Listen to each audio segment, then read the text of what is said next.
शिवरायांचा पुतळा कोसळल्यानंतर मोदींनी माफी मागितली आणि यावर आता शरद पवारांनी मोदींवर निशाणा साधलाय।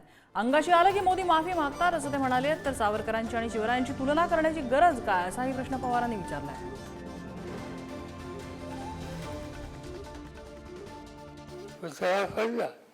माफी मागितली, प्रधानमंत्र्यांनी माफी मागितली, प्रधानमंत्र्यांनी माफी मागितली।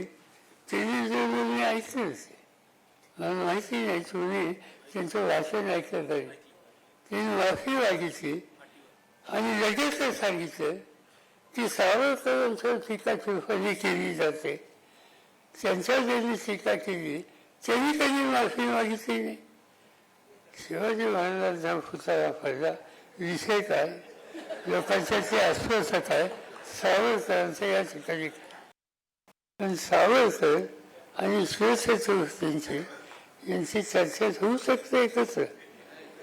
हिंदवी स्वराज्याची स्थापना त्यांनी केली, मिळालेली सत्ता ही जनतेला भोसण्याची सत्ता आहे असं कधी वागायची स्थिती आणली नाही।